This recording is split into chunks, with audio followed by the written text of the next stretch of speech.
De 21 a 22, Casi Mañana. Conducción, Malena Lizarazu y Gervasio Invernisi. Producción, Lucas Lavandera. Casi Mañana. Muy buenas noches para todas y todos. Estamos acá en otro programa de Casi Mañana, donde comenzamos con otra canción muy chill que eligió nuestro compañero, bueno, mi compañero, Gervasio Invernisi, que hoy estás como, esta semana en realidad, estás como muy mood, Adita del Bosque, ¿no? Como todo muy buenas vibras, como que andás flotando por ahí, canciones muy tranquis. ¿Es así lo que estoy diciendo? Sí, Malena, sí. Es así. Esta semana, bueno, en los bosques las hadas vuelan y vuelan con cierta calma mágica. Ok. Como la magia que estuvo detrás de Revolution de los Beatles. Yo no te voy a preguntar qué estuviste consumiendo esta semana porque sería de muy mal gusto. Pero bueno, cada uno puede como intuir ciertas cosas. Estuve comiendo los vegetales que me dio Alejandro Ferreiro, los mini vegetales. Yo también estuve comiendo los mini vegetales y te no digo te que pegó? no estoy igual que vos. Capaz que de esas cosas que espero que digo no me pega y me como un par de mini vegetales más y después termino muerta. Claro, tenés que esperar un ratito. Capaz que tengo que esperar un ratito más y por las dudas no me paso. No. Siempre hay que tener cuidado, Esta semana no sé qué me pasó. Estoy muy tranquilo. Hoy me levanté con ganas de escuchar a los Beatles en el programa y dije, bueno, vamos a meter. Me costó. Podría haber elegido Helter Skelter y esta charla no la teníamos. Helter Skelter es como, bueno, como rock pesadito. Pesado. Otro tipo de cuestión. Sí. Bueno, nos pueden mandar mensajes al 099-891-888. ¿Hoy estás mood Adita del Bosque como Herbie o cómo estás?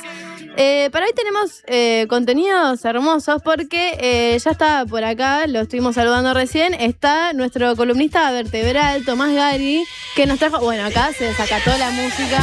Esto se está escuchando, ¿verdad? Ahora empezó, me parece que las raíces de Alejandro Ferreira me están pegando un poco fuerte, entonces empiezo a escuchar los mini vegetales de Alejandro Ferreira arrancaron a pegar. Algo escondido. Sí. Esta es Helter Skelter, ¿la conocías? No la conocía. Un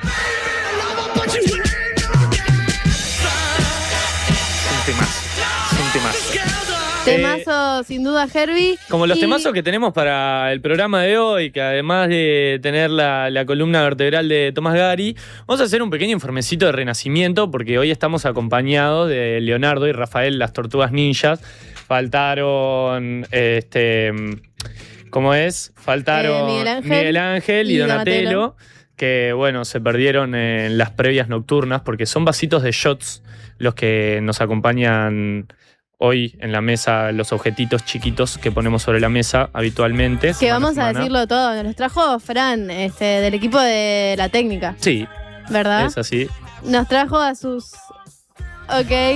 tortugas ninja, que en realidad faltan un par, pero se hace responsable y van a ir apareciendo. Quizás sí, quizás no, van a ir apareciendo a lo largo de la semana. Sí. Porque sabemos que todas las semanas ponemos objetos nuevos sobre la mesa. Y hoy, en alusión a los objetos que tenemos, trajimos una columna sobre el Renacimiento, que es algo que estuvimos hablando, algo charlamos como uno de los programas anteriores con esto de las tortugas. Sí, y los dos nos dimos cuenta que nos copaba el tema y dijimos, bueno, ¿por qué no vamos a traer una columna sobre el Renacimiento? Sí, vos hablabas de las obsesiones que tenías. El Renacimiento fue, cuando estudiaba Historia del Arte, era como de los temas que más me quedaban, porque también fue de los temas que más se le dedicó tiempo, porque bueno, tiene un impacto hasta el día de hoy. Entonces vamos a hablar un poquito de eso, ¿no? De qué cosas quedaron del Renacimiento y qué influencias tuvieron en la sociedad.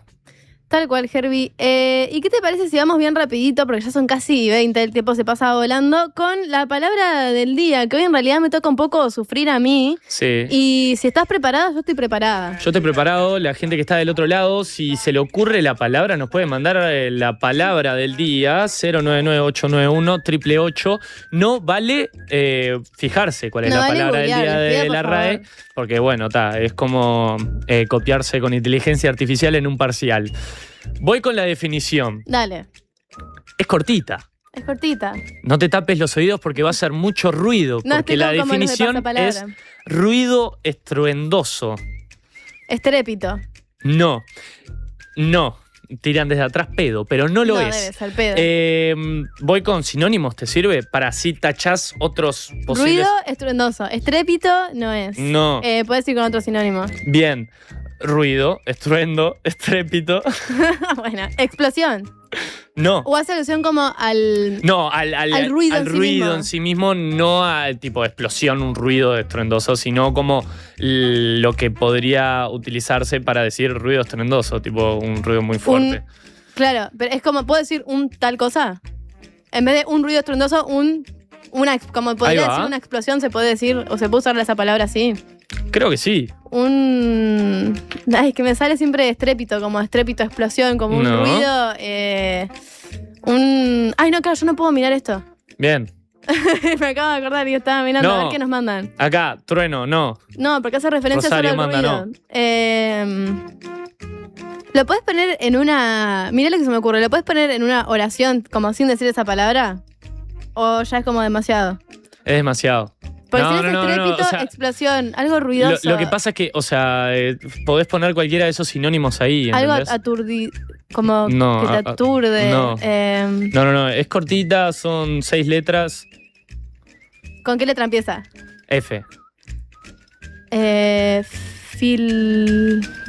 No, estoy pensando como en... Ay, no sé, Herbie. ¿Decís que la conozco? Sí. ¿Es adivinable? Yo creo que sí. ¿Es adivinable o es como... O sea, la conozco, pero pero X. Yo no te la adivinaba. Yo no te la adivinaba. Con humildad, honestamente. Yo no la tenía ni a palo. Ay, ¿me puedes decir algo más? Si no, ya me rindo porque aparte no quiero perder más tiempo, pero no ¿El antónimo puedo. te sirve?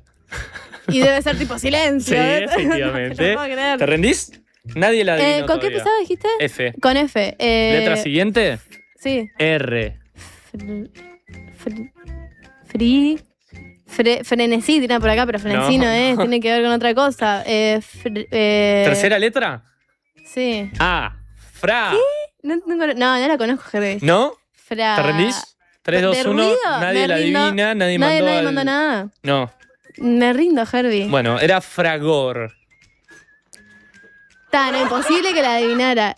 Fragor, no tenía en claro que era como hacia el ruido. Lo único que me suena es tipo el fragor de la batalla, se dice mucho, ¿no? Que es como el ruido el de la... estruendo de la batalla, claro. Pero no sabía que era como que para mí el fragor era como algo así, medio entreverado, medio ruidoso y eso, pero no sabía que era del ruido en sí mismo y fragor nunca la iba a adivinar. Pero una palabra, fragor. Sí. Es el único uso que le encuentro, que me acuerdo. Fragor de la batalla, lo primero que se me ocurre. Bueno, no la tenía Male, así que nadie la sacó. Hoy nadie se animó a probar más que Mónica de la Teja. Si te parece, Male, nos vamos al fragor de la batalla renacentista luego de una pausa. Vamos.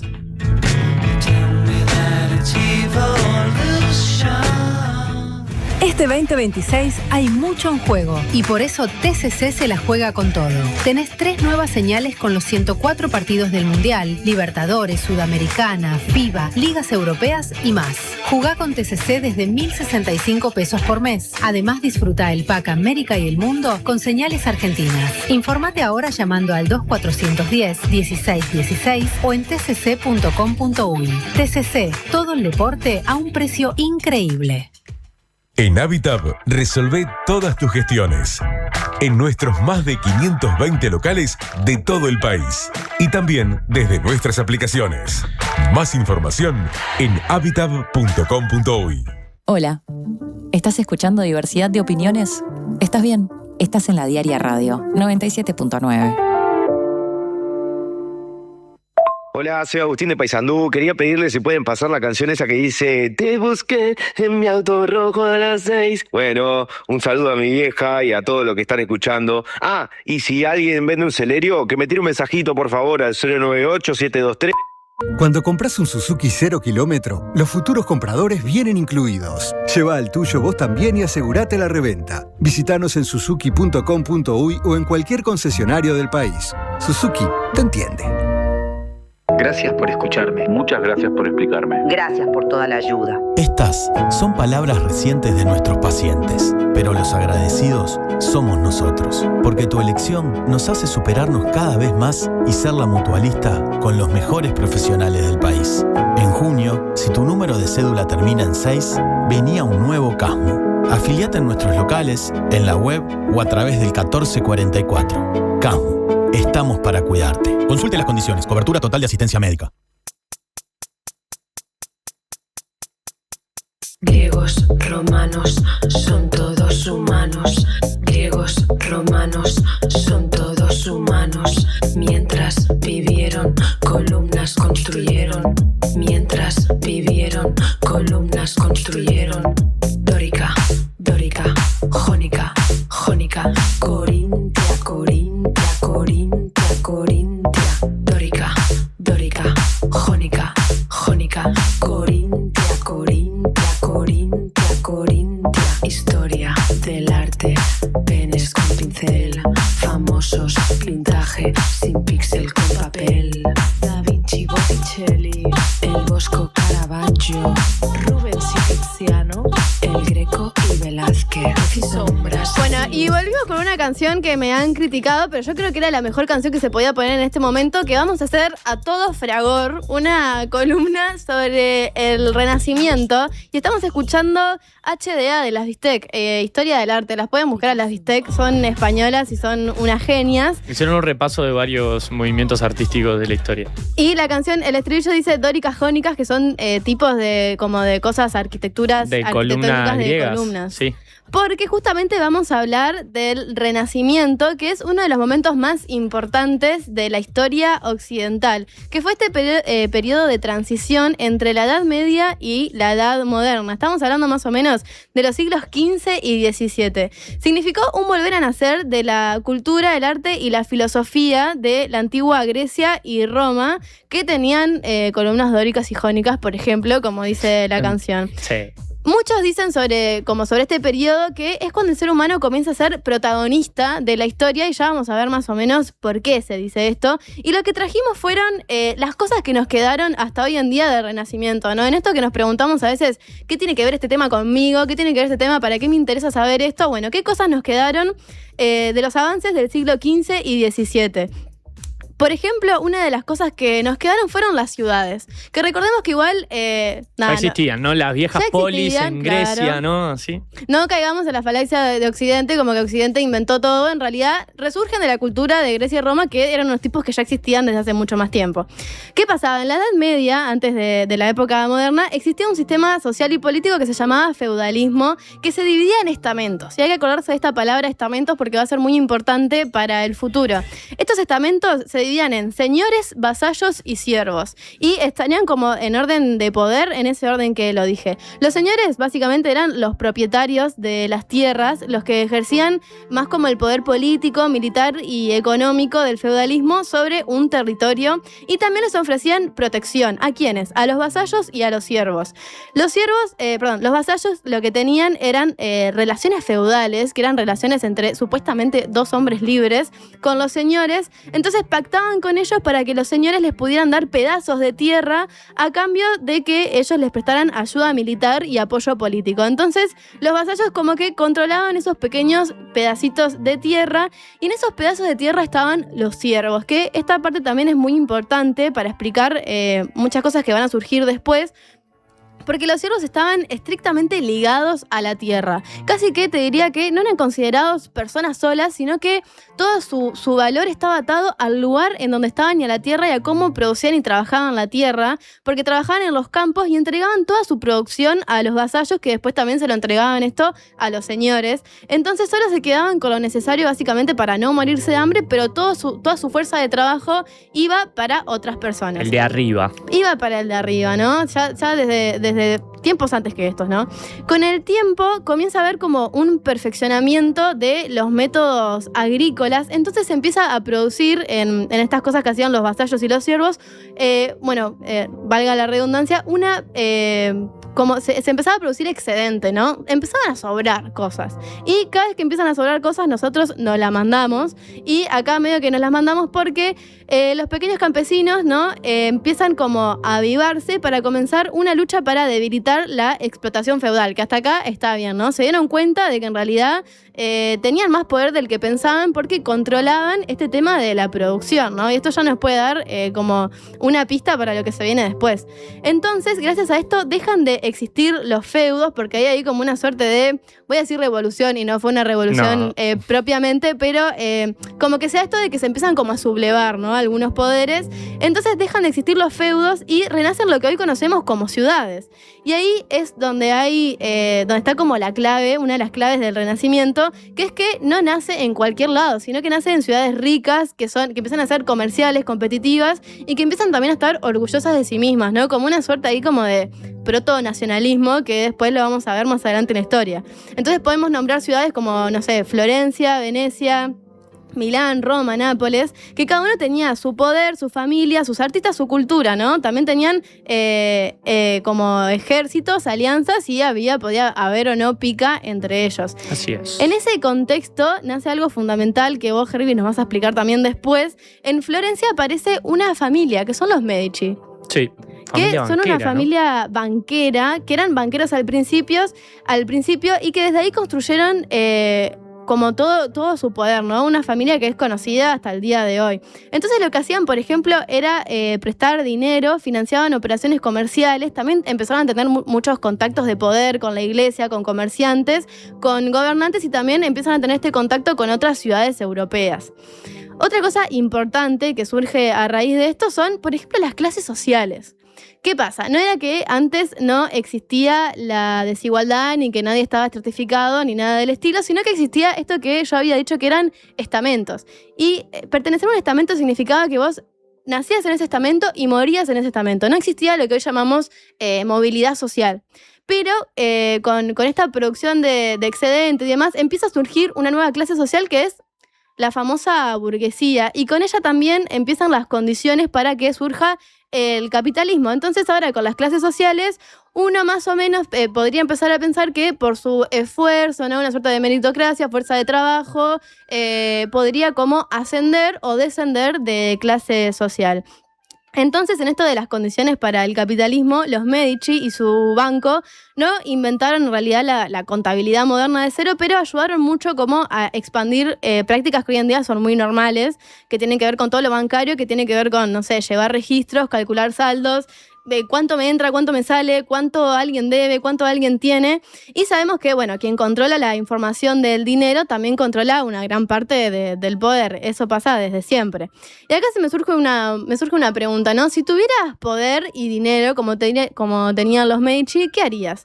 Ellos con ese poder y con ese dinero hicieron una suerte de política porque empezaron a financiar artistas, construyeron, por ejemplo, palacios, se encargaban de hacer obras religiosas y se metieron en el corazón de la iglesia, ¿no? Que en ese momento también jugaba un rol muy importante. Otra cosa también vinculada al poder y que no podemos dejar así pasarlo de lado es la creación de la imprenta, porque con la imprenta se hizo posible también la multiplicación de los textos y la multiplicación de los saberes. Antes, para acceder a lo que era un libro que estaba copiado a mano, o era esto de la tradición oral. Y con esto de la imprenta se favoreció mucho el tema de la alfabetización. Otra cosa importante, y disculpen que vaya tan rápido, es el surgimiento del individuo. Que eso es como quizás un poco lo más abstracto que podemos pensar de esto del Renacimiento, pero lo voy a explicar bastante cortito. Hay algo que se llama el giro antropocentrista, y está ligado a esto que yo decía al principio de el ser humano empieza a ser el centro de la historia. ¿Por qué? Porque empezamos como de a poco, ¿viste? Como a separarnos de esta concepción de que tenían, por ejemplo, los siervos y los vasallos de estar unidos a la tierra, ¿no? Y de ser como uno con la familia, con la comunidad. Y empezamos a pensarnos más solos, más separados, más en este término de esfuerzo, de meritocracia, de que mi trabajo ya no tiene que ver con lo que puede producir mi unidad familiar, sino que tiene que ver con lo que puedo hacer yo. Y también la gente se empieza a separar de la figura de Dios. Entonces, esto básicamente es el giro antropocentrista. Y con esta desaparición de la familia como unidad productiva, bueno, pasa esto de que la fuerza de trabajo se vuelve individual. Entonces nos empezamos a pensar como individuos. La noción de individuo, que hoy en día nos parece tan de sentido común, tan desde siempre, en realidad comienza recién en el Renacimiento, ¿no? Nosotros somos un yo constituido, individuo viene de indiviso, indivisible, ¿no? Yo soy yo y después están los demás.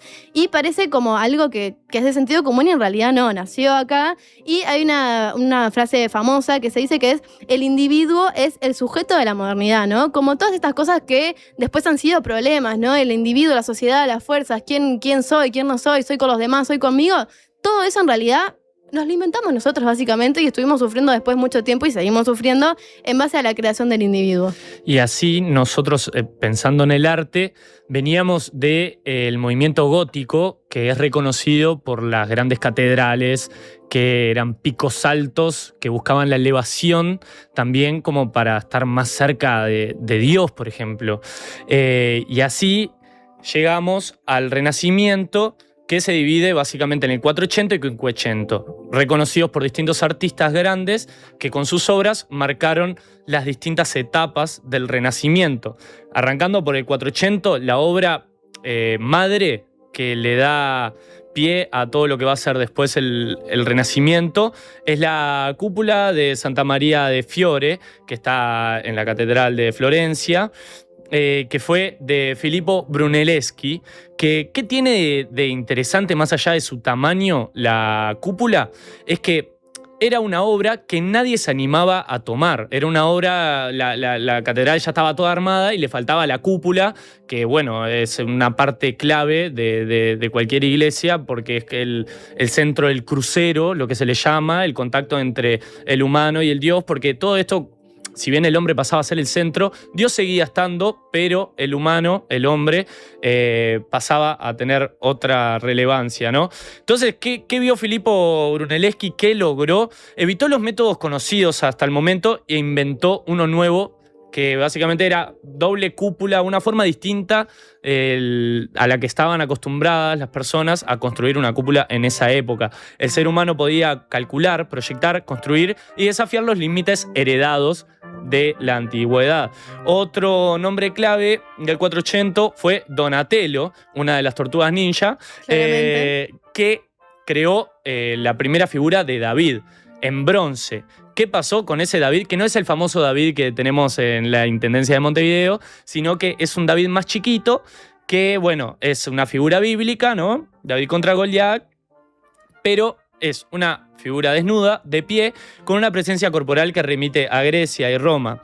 Se la considera una de las primeras esculturas masculinas desnudas de bulto redondo desde la antigüedad. Ahí vemos, ¿no?, cómo el cuerpo pasa también a ser como una imagen de la cual estar orgullosos y mostrarlo. Pasa a ser objeto, el humano, de belleza, de estudio y admiración.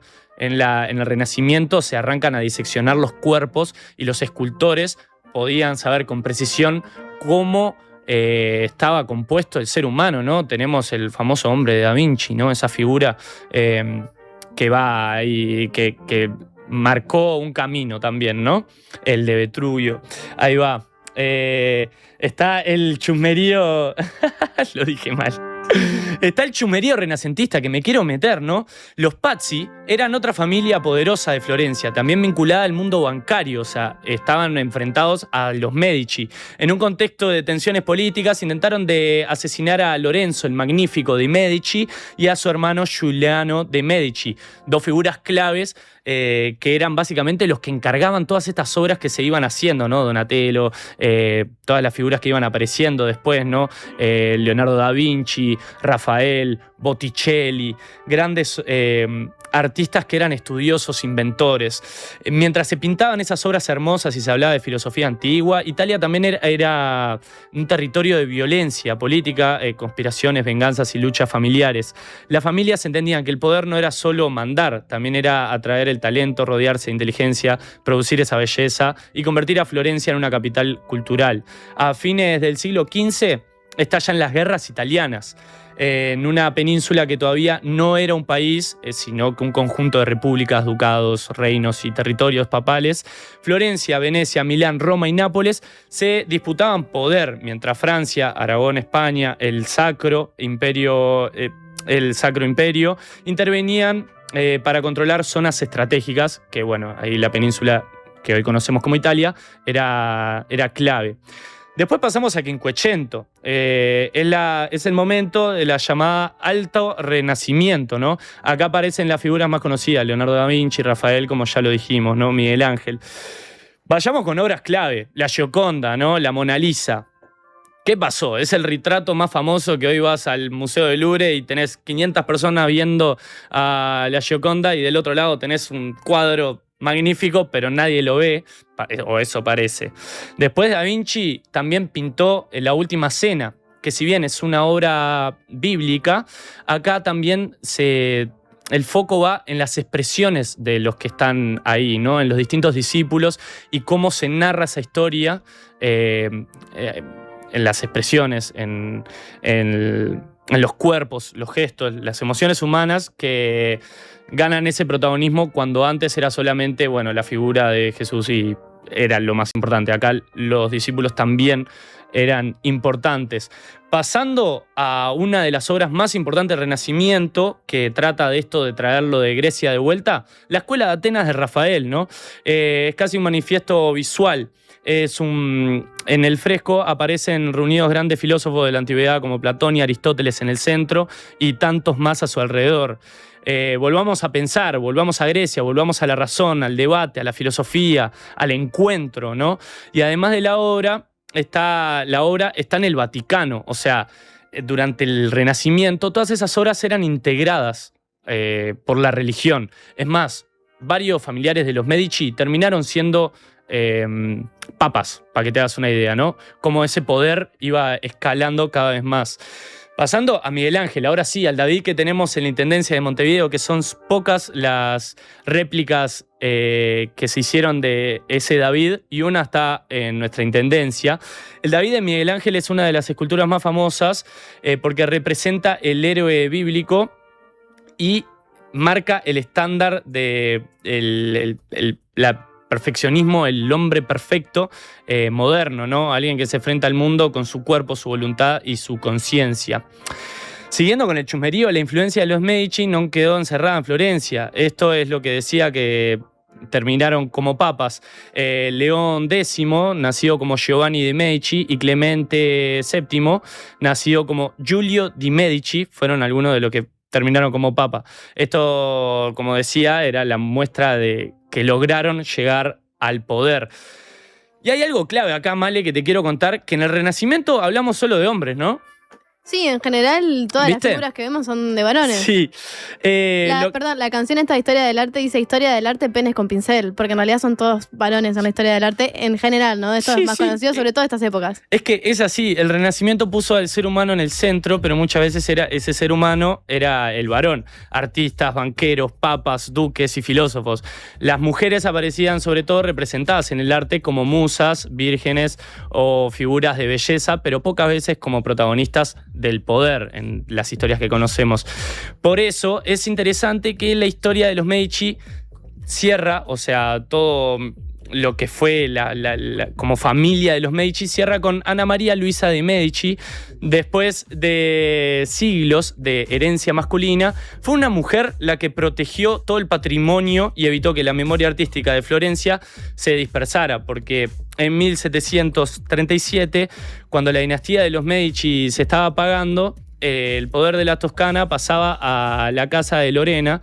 Ella firmó el llamado Pacto de Familia, porque lo que era común es cuando el poder pasaba a otra familia o lo que fuera, se quemaba todo, ¿viste? Entonces, este pacto guardó todo eso, ¿no? Establecía que las colecciones de artes, bibliotecas, esculturas, joyas y tesoros de los Medici tenían que quedar en Florencia y no podían ser retirados de la ciudad. Gracias a esa decisión, una parte del enorme patrimonio renacentista se conservó y hoy la podemos encontrar cuando se visita Florencia, en la Piazza de la Signoria, que es un museo a cielo abierto. En realidad tiene un techito para que no se caguen todo, pero vos encontrás grandes obras de esa época. Y después, no sé, podés entrar a los Uffizi y ver el nacimiento de Venus, podés nada, ver el impacto del Renacimiento a lo largo y ancho de toda Italia. Después podés ir al Vaticano y ver la Basílica de San Pedro, que es la cúpula más grande del mundo. No sé, la Capilla Sixtina. El legado del Renacimiento está en todos lados, pero bueno, fue una mujer la que hizo que en Florencia quedara todo ahí. Mira, este dato de la mujer no lo tenía. Me encanta eso del legado del Renacimiento, está por todos lados. Y lo podemos ver en todas estas cosas que acabamos de decir en esta columna, que fue de un fragor, Herbie, espectacular. Bien metido. Y si te parece, ¿sabes lo que va a ser también un fragor? La columna vertebral que se viene de Tomás Gari. Y por ahí podemos ir a un pequeño cortecito y volvemos con él. ¿Qué te parió? Velázquez, que si sombras, que si luces, que si colores, que si cruces. Este año viajá por Uruguay de punta a punta con Red Pagos. Participá y ganá una escapada para 2 personas, todo incluido. Desde Artigas hasta Montevideo. Vos elegís el destino. Registrate en ganalestamaccerca.com.uy y suma chances pagando en locales de Red Pagos o en Mi Red Pagos. Red Pagos, más cerca. Ver bases y condiciones en ganalestamaccerca.com.uy. Si cuando pensás en el futuro sentís que tu voz interior deja de hablarte normal y empieza a hablarte de una forma extraña, particular, utilizando un lenguaje excéntrico y un tono exacerbado, mientras escuchan sonidos de efectos especiales y música dramática, es porque te estás haciendo demasiado la película. La mejor forma de prepararte para el futuro es con Ahorro Más Vida de Banco de Seguros del Estado. Consulta con tu asesor de confianza en nuestras oficinas o en bse.com.uy. En Vida BSE podés confiar toda tu vida. Hola, ¿estás pensando en el mundo? Estás bien, estás en la Diaria Radio 97.9. Junio en el Teatro Solís, recital de violín y piano, junto a la violinista japonesa Akiko Suwanai y Ryo Yanagitani en piano. Manuel de Falla, 150 años, el regreso a Uruguay del pianista español Javier Perianes. Piano Piano, Andrea Aroba y Luciano Superviel, danza y música en tiempo real. Gala Gloria del Rosario, memoria, tributo y un acto de amor al flamenco. Otoño en la Zabala, historias con las que construimos pasado y presente. Consulta la programación en teatrosolís.org.uy. Teatro Solís, Intendencia de Montevideo. Hay una cancha donde juega la selección y hay otra donde jugamos todos. En una se cuida el arco, en la otra se cuida la salud. Son partidos distintos, pero con algo en común: la importancia de estar bien acompañado. Por eso Médica Uruguaya juega afuera de la cancha, cuidando a los que están adentro y a todos los uruguayos. Médica Uruguaya, sponsor oficial de la selección y la salud uruguaya.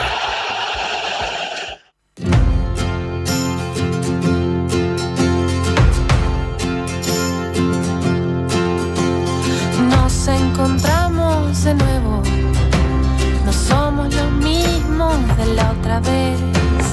Volver tomándote el pelo y queriéndote ver cada 2x3. Nos trajo el viento a la misma playa como agua brava que sabe devolver.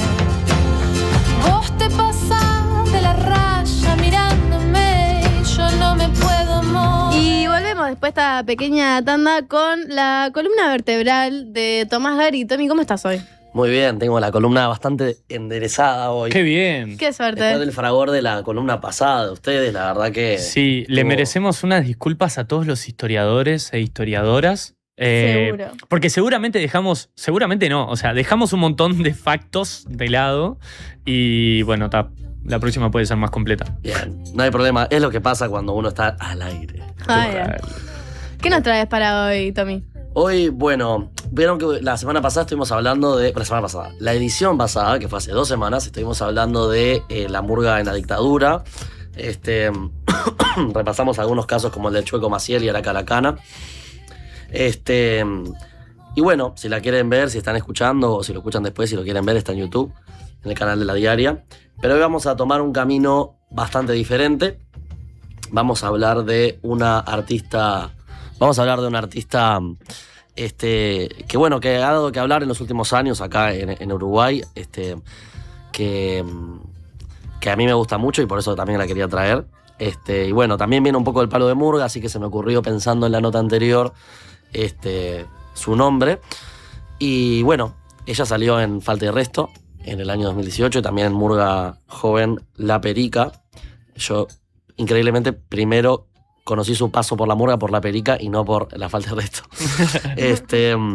Pero bueno, estoy hablando de Papina de Palma, que Papina de Palma tiene algo muy interesante, que es que nació con un nombre artístico. Ella se llama Papina de Palma. ¿En serio? Sí. Jódeme. Hablo totalmente en serio. Papina, apellido de Palma. Sí, es increíble, ¿no? O sea, nació con un nombre artístico. O sea, en la cédula está impreso su nombre artístico y su nombre real. Así que bueno, algunos tienen esa suerte. Y bueno, nació en el 91 acá en Montevideo, pero vivió también en Colombia y en España. Ella empezó su carrera musical en el grupo vocal Coralinas, que hay un montón de gente muy, muy zarpada, de mujeres muy zarpadas. Y mientras estaba en ese coro empezó a componer sus primeras canciones. Una de sus canciones, llamada Las Cosas del Tintero, le valió su primer premio, que fue el Premio Nacional de Música en el año 2013, o sea, hace ya 13 años, un tiempito. Pero, bueno, tenían que pasar algunos años más para que llegara su primer disco de estudio. Me encanta mirarlos y que me estén mirando los dos así. Sí, me siento respetado y escuchado. Su primer disco de estudio, que se titula Instantes Decisivos, que lo grabó en un puente entre Montevideo y Buenos Aires con el productor Juanito el Cantor, que se llama en realidad Juan Ignacio Serrano. Ese sí que no se llama Juanito el Cantor. Pero nada, en realidad yo soy muy fan de él también. Es un loco que tiene tremenda visión y se nota como su impronta en las producciones del disco. Y bueno, este disco fue galardonado por los premios Graffiti como el mejor álbum pop y le valió también el rótulo de la mejor artista nueva en el año 2017. Y un año más tarde, en 2018, fue elegida como la mujer del año en la música. Qué cosa que te diga la mujer del año, ¿no? La verdad es tremendo. Total, una qué mujer. Exacto, una qué mujer.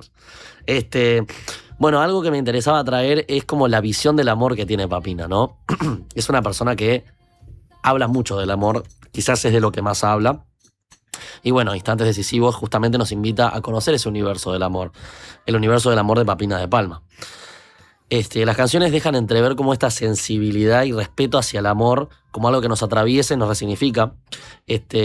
Nos invita a atravesar las vivencias de una persona común. Y eso me parece interesante. O sea, ella no habla del amor como algo lejano, hiper abstracto, sí. Sino que habla del amor como, bueno, como me subí a un ómnibus y vi a alguien y viste como algo, te trae algo que vos decís, bueno, yo puedo empatizar con esta visión del amor tan natural que vos me traes. El amor en lo cotidiano. Sí. Exacto.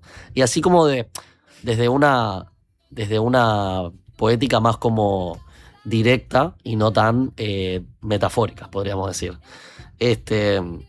Bueno, la primera canción del disco se llama Fruto de la Pasión y esta canción tiene una peculiaridad, que es que en realidad originalmente no formaba parte del disco. El disco tenía 13 canciones y después salió Instantes Decisivos Deluxe. Y ahí se agregó esta canción que habla un poco del origen de Papina, que según parece, no fue tan planificado y nació de un amor un poco disfuncional. En la canción mismo dice la frase: soy la suma de mil influencias, un mapa, la esencia del descontrol. Soy la hija de un sabio incoherente y la musa que creyó en el amor. Bueno, ahí como que lo primero que podemos escuchar de su visión sobre el amor en el disco tiene que ver con un amor más disfuncional o más pasional que tuvo como origen nada más y nada menos que a ella misma. Después tiene una mirada más personal en algunas canciones, como la de La Luz y 432 y Con Razón, que son canciones que a mí me fascinan, sobre todo la de La Luz. Y nos permiten entender o meternos un poco más en una visión del amor más como juvenil o adolescente, este amor idealizante, idealizador, no sé cómo se dice, pero que pone a la otra persona en un pedestal y que a veces, bueno, puede traer ciertos problemas o ciertos duelos que después cuestan más que otros. Y bueno, creo que se puede ver como muy, muy clarito en algunas frases que deja en la canción, la de La Luz, que son las siguientes. Dice: y sé que sos vos caminando al almacén capaz o yendo a trabajar. Nadie se anima a brillar cuando tu luz atropella a las demás. y me hablas de mi luz y no sé mucho qué decirte. Pienso que te volviste loco y no te das cuenta. Sos vos el foco que rebota en los demás. Antes de opinar, quiero... Me estoy dando cuenta que otra vez el corrector me puso Herbie con H, así como el de la película. Claro, a toda marcha. Dice, este tipo no sabe escribir Herbie. No, loco. No me Estados Unidos Aces. Exacto. Bueno, ¿qué opinan de esta visión o de esto que ella trae, ¿no? De esta visión del amor que tenía en ese momento? Yo quiero decir que la de La Luz y 432 fueron las dos primeras canciones que conocí de ella, y la de La Luz es de mis canciones preferidas de Papina, pero en general es de mis canciones preferidas. Y sí, no habla mucho esto que vos decías, como en realidad vos estás viendo una luz en mí, yo veo una luz en vos y te tengo como allá arriba, en realidad todo se para porque estás vos. Tiene un poco que ver capaz con un amor un poco más adolescentón, o por lo contrario puede tener que ver también con esta idealización, viste, los famosos primeros 3 meses que estás tipo, no puedo creer a esta persona, y después te das cuenta que es un ser humano, que lo seguís amando, pero es un ser humano común y corriente. Pero es como, a veces es lindo, ¿no? Habitar esos lugares, ¿no? Bueno. Sentir un poquito eso y emocionarte, y eso me parece que está de más. Romperte un poco el corazón para seguir adelante. Pajer. Es martes. Es martes. No puedo continuar, ¿no? No, pero esto de la idealización, como que te enmarca las luces de la otra persona y uno solo prende los focos ahí, y después con el tiempo conocemos las sombras, ¿no? Y ahí, bueno, uno se puede bancar y seguir adelante con esas sombras, pero también muchas veces cuando las conocemos decimos, bueno, está, hasta acá. Exacto. Sí, yo creo que me veo a mí mismo también probablemente habiendo escrito algo así. Y me gusta... ¿Te gusta escribir del amor? Me encanta escribir sobre el amor. Creo que es lo que más me gusta escribir también. Pero me gusta esta idea como de... Como que la veo a ella... Siento que la veo hoy en día leyendo esto y diciendo, ¿viste? Pero estaba muy en una, ¿no? Como por esa boluda escribí todo esto, ¿no? Nadie se debe pasar como músico. Atropella a los demás, me encanta. Me parece... perfecto. Bueno, después ella muchas veces ha comentado que su visión del amor cambió mucho con el tiempo y que a veces mira para atrás y hay cosas que no le gustan, y de hecho cosas que ha cambiado cuando canta en vivo. Ella, no sé si alguna vez la vieron en vivo, no, pero cuando en vivo explica la historia de todas sus canciones, y yo te diría que si el show dura 1 hora, media hora canta y media hora habla. Claro. Y eso es interesante. Es algo que nunca había visto. Y después, bueno, hay una canción que se llama Fans, que es muy graciosa, que es una visión un poco más jocosa y celosa del amor, más como un poco en tono de joda, en la que cuenta que estaba enamorada de un músico y se ponía muy celosa cuando se acercaban sus fans a terminar los toques, que ella estaba saliendo con ese, ¿no? Y dice, eras un tipo de poco mundo y mucha calle, un poco absurdo. Te emocionabas cuando yo te miraba y ahora te veo pasar y descubrí el problema. Tus fans, me rechinan tus fans, me rechinan tus fans. Ahí sí estaba en una papita. Ahí estaba enojada, ahí en la banco. Bueno, hablamos un poquito rápidamente sobre la musicalidad del disco y los dejo con un poco de una canción de ella. Desde el punto de vista de la producción musical, cuenta con una instrumentación muy funcional a las canciones de Papina. Yo creo que ella es una artista que hace canciones a guitarra y voz, y eso es importante que se escuche y se vea en sus discos, que no sea como algo muy llevado para otro plano. Y creo que en este disco de ella, el primer disco, vos escuchás la producción musical, pero seguís escuchando Papina con la guitarra, ¿viste? Más allá de los arreglos que tenga. Y eso me parece vital. Y tiene un viaje musical instrumental, dinámico y muy profundo. Tiene canciones muy minimalistas como Fruto de la Pasión, 432 y Con Razón, que tienen apenas 1 o 2 guitarras y algún instrumento de percusión. Y después tiene canciones como Vuela, Vuela, Folky, que es la que escuchábamos hoy al principio, o Instantes Decisivos, que tiene una instrumentación más clásica de banda, bajo, batería, guitarra, piano. Y finalmente tiene canciones como La de la Luz o Supersticioso, que con arreglos de cuerdas en una y de vientos en la otra enriquecen a las composiciones dándoles un nuevo nivel de profundidad, y creo que por eso también han pegado tanto y han llegado tanto. Bueno, quiero hacer una mención especial a su canción más escuchada, Supersticioso, que creo que a ella no le gusta mucho porque la vi en vivo más de una vez y nunca la hizo. Y bueno, tiene un puente entre el jazz, el folk y el pop. Tiene algo muy peculiar y gracioso que me gusta, que es como un ukelele con todo eso. Un ukelele y una batería. Así que nada, me parece que es una canción muy, muy linda. Los invito a escuchar a Papina, los invito a escuchar este disco, pero también a escuchar toda su discografía porque está muy buena. La discografía. Y aclaré porque quedó medio descolgado.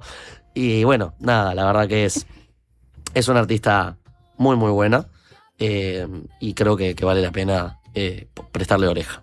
Seguro que vale la pena prestarle oreja y nos quedan unos pocos minutitos, Herbie, así que capaz vamos a todo fragor, porque aparte nos mandaron mensajes.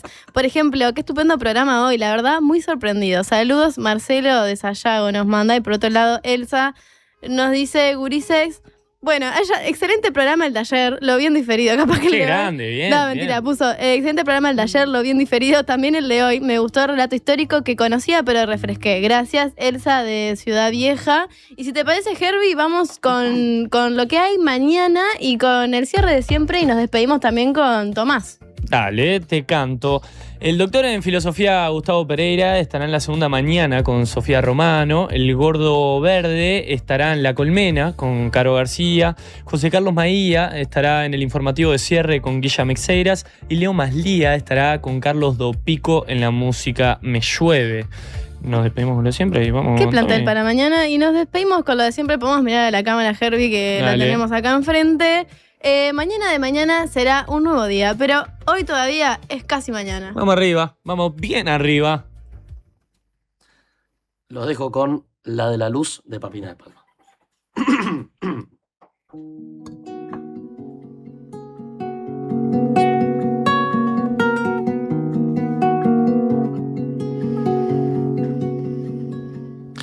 Se esconde el sol, luna nueva. ¿Será que saliste a pasear? Titilan los postes de la vereda, la ciudad se queda sin electricidad. Y sé que sos vos caminando al almacén capaz, oyendo a trabajar. Nadie se anima a brillar cuando tu luz atropella a las demás. Salgo yo a caminar y aprovecho el resplandorcito que vas dejando y no puedo más. Me acerco un poco a la estela y acelero el paso. Y me encuentro cantando en un bando, cantando canciones que no conozco. Trato de tararear la rara y me hablas de mi luz y no sé mucho qué decirte. Pienso que te volviste loco y no te das cuenta. Sos vos el foco que rebota en los demás. Y sé que sos vos caminando que me hace brillar y ya está, allá voy, polilla borracha de tanto fulgor y me quiero quedar en este banco, en esta oscuridad que brilla tanto.